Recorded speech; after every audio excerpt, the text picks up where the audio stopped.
नमस्कार दोस्तों जैसे आप लोगों ने थंबनेल पे देखा, बरसात के महीनों में इन 4 चीज़ों का सेवन ज़रूर करना चाहिए। तो दोस्तों ये 4 चीज़ें कौन-सी हैं और इसका सेवन क्यों करना चाहिए?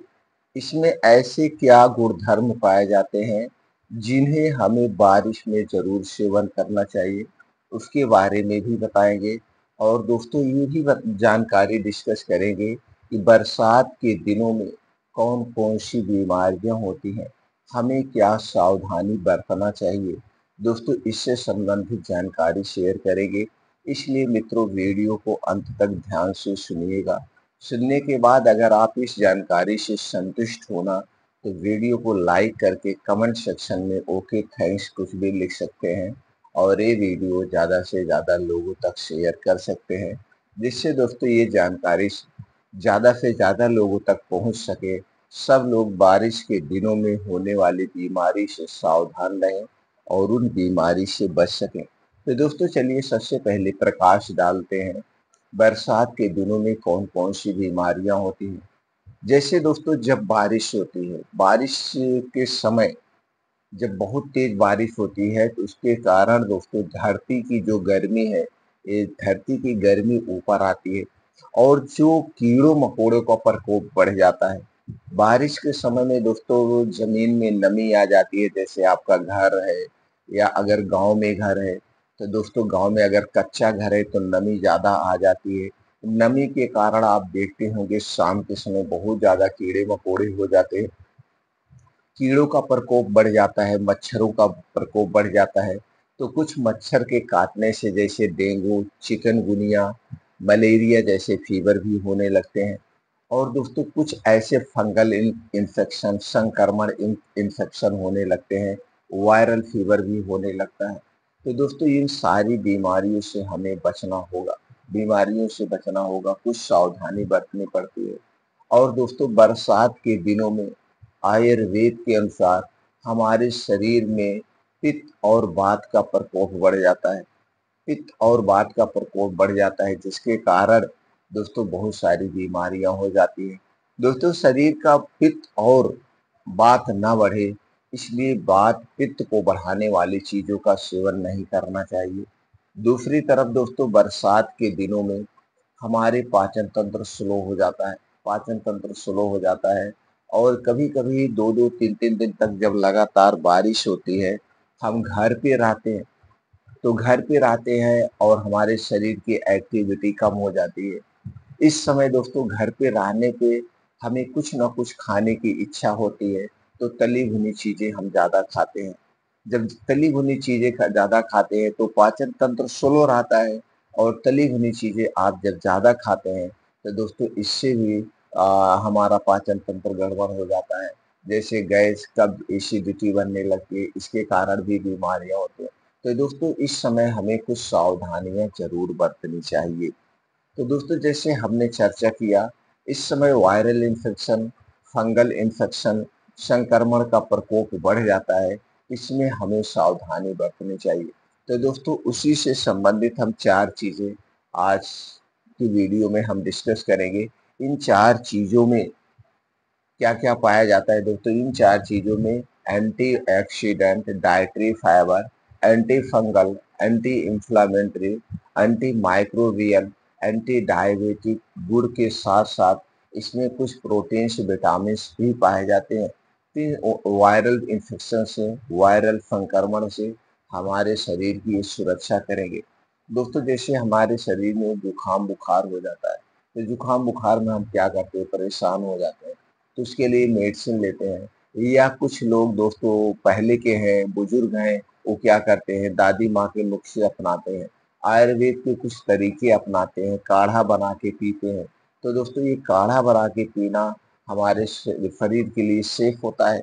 अगर उसके स्थान पर हम एंटीबायोटिक या एनाल्जेसिक का प्रयोग करते हैं तो उतना बेटर नहीं होता है। तो दोस्तों सबसे पहले हमें कुछ घरेलू नुस्खों का प्रयोग करना चाहिए, घरेलू चीज़ों का प्रयोग करना चाहिए, जिससे हम दोस्तों सेफली तरीके से इनसे बच सकें। और ये जो जुकाम बुखार होता है दोस्तों, 1 आध हफ्ते में जुकाम बुखार अपने आप ठीक हो जाता है। तो चलिए दोस्तों, आज के वीडियो में जानते हो 4 चीज़ें कौन-सी हैं। दोस्तों, पहली चीज़ है अदरक, दूसरी है दालचीनी, हरी इलायची और दोस्तों एक ऐसा पौधा पाया जाता है जिसे हम दोस्तों अपने स्वास्थ्य के लिए वरदान कह सकते हैं, तुलसी का पेड़। जो तुलसी का जो पौधा होता है, इसकी पत्तियाँ दोस्तों बहुत ही गुणकारी होती है। हमारे शरीर से कई तरह से बीमारियों की सुरक्षा करती है। कहा जाए तो एक प्रकार की सुरक्षा कवच है। दोस्तों, ये जो चारों चीज़ों हमने बताया है, ये चारों चीज़ें हमारे शरीर के लिए सुरक्षा कवच है। तो इन चारों चीज़ों का सेवन हमें ज़रूर करना चाहिए, चाहे जिस तरीके से। तो दोस्तों, सेवन करने का एक चलिए बनाते हैं चमत्कारी नुस्खा। और इस नुस्खे का दोस्तों, आप चाय तो पीते ही होंगे। तो चाय जब पीते हैं तो चाय में जो चाय की पत्ती डालते हैं, चीनी डालते हैं, ये दोनों चीज़ें हमारे स्वास्थ्य के लिए हानिकारक है। तो चाय चीनी ना डाल के तो दोस्तों हम इन 4 चीज़ों का एक काढ़ा बना करके, इस काढ़े को अगर दिन में 1 या 2 बार पीते हैं, तो दोस्तों हमारे शरीर में कहीं की भी कोई दर्द है, दर्द को दूर करेगा। शरीर में कहीं सूजन है, सूजन को भी कम करने में मदद करेगा, शरीर की थकावट को दूर करेगा। जैसे हम चाय किस लिए पीते हैं, अपने शरीर की थकावट को दूर करने के लिए, तो शरीर की थकावट को भी दूर करेगा और दोस्तों हमारे पाचन तंत्र को भी स्ट्रांग बनाएगा, वात पित्त कफ को भी दोस्तों नियंत्रित में रखेगा। आपको भूख नहीं लग रही, भूख भी लगेगी। और ये हमारे अंदर के जो आर्गन है, जैसे आंतें, किडनी, लीवर, गॉल ब्लैडर, ये जो अंदर के आर्गन है दोस्तों, उन्हें भी डिटॉक्सिफाई करने का काम करेगा। तो दोस्तों चलिए इसका काढ़ा कैसे बनाते हैं या इसका चाय कैसे बनाते हैं वो जानते हैं। इसके लिए मित्रों आपको चाहिए 1.5 कप पानी। अब इस 1.5 कप पानी को गैस पे आप चढ़ा दीजिए। अब इसी में अदरक का 3 से 4 इंच का एक टुकड़ा डाल दीजिए।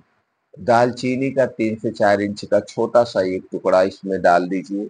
हरी इलायची 2 से 3 पीस इसमें डाल दीजिए और दोस्तों इसमें 3 से 4 तुलसी की पत्ती डाल के इस पानी को खूब अच्छे से उबाल दीजिए। इस पानी को अच्छे से इतना उबालिए दोस्तों, 1.5 कप पानी, जब 1 कप पानी बचे तब आप इस पानी का सेवन आप कर सकते हैं। तो सुबह शाम 2 बार दिन भर में या 3 बार जैसे भी पीना चाहें, आप इस पानी का सेवन करेंगे दोस्तों।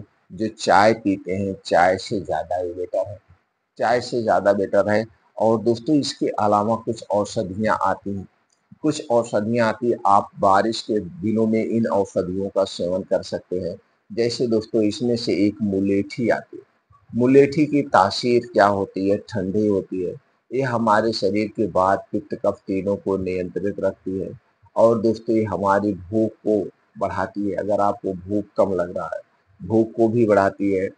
और दोस्तों गैस, कब्ज, एसिडिटी को भी दूर करती है। शरीर को कुछ शक्तियाँ भी प्रदान करती हैं, जैसे शरीर की कमजोरी को दूर करने में मदद करती है। तो दोस्तों आप मुलेठी का भी सेवन कर सकते हैं बारिश के दिनों में। दोस्तों इसको 2 तरीके से आप प्रयोग कर सकते हैं। एक तो दोस्तों अगर आप इसे दूध के साथ ले सकते हैं। दूध लेकिन घर का होना चाहिए, पैकेट का दूध लेने से कोई फ़ायदा नहीं। दूध में अगर देसी गाय का दूध मिल गया तो अति उत्तम है। तो ये दूध के साथ आप इसे ले सकते हैं। 1 चम्मच से आधा चम्मच एक बार में। दोस्तों 1 चम्मच ये जो 5 ग्राम की चम्मच आती है उसके साथ ले सकते हैं। तो दोस्तों इन चीज़ों का सेवन करके बारिश के समय होने वाली बीमारियों से अपने आप को बचा सकते हैं।